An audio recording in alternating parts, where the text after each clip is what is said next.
பண்ணிகிட்ருக்கோம் அப்படின்னா நம்ம வந்து பாத்தியெல்லாம் ஓட்டிட்டு பாத்தியில் பலிக்கியெல்லாம் கட்டி ஓட்டிட்டு ஒரு பக்கம் அந்த பக்கம் ஓட்டிகிட்டே இருக்காங்க. நம்ம இருக்கிற கல் எல்லாமே பெருக்கி உட்டை போட்டிருந்தோம். அந்த கல் எல்லாமே எடுத்து கொட்டிகிட்ருக்கோங்க.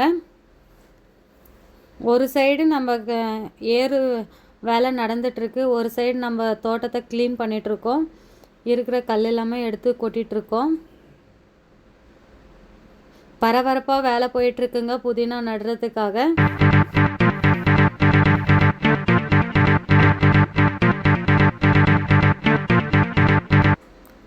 கல் வந்து ரொம்ப வெயிட்டுங்க. வெயிலில் வேலை செய்யவே முடியல, ரொம்ப வெயிலாக இருக்குது.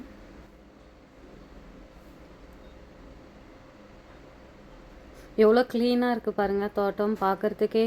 நம்ம பாத்தி கட்டிட்டு அதுக்கப்புறம் அதெல்லாமே ஓட்டிட்டு அசுனா பண்ணிவிட்டு பார்க்குறதுக்கே ரொம்ப க்ளீனாக நீட்டாக இருக்குங்க.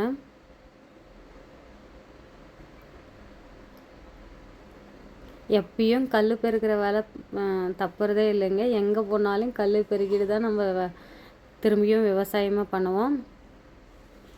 என்னால் முடியலைங்க, அப்பாவை கூப்பிட்டேன் எடுக்க சொல்லி.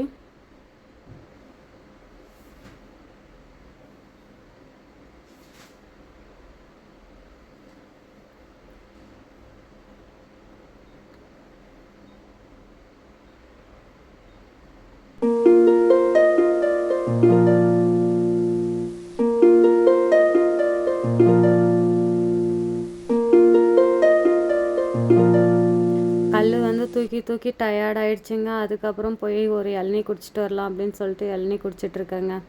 இந்த இளநீ குடிக்கிறதுல பெரிய கதையே இருக்குங்க. எப்படி அப்படின்னு பார்த்தீங்கன்னா, இளநீ குடிச்சியே 1 ஏக்கருக்கு நான் அவரைக்கொட்டை நட்டிருக்கேங்க. அதனால்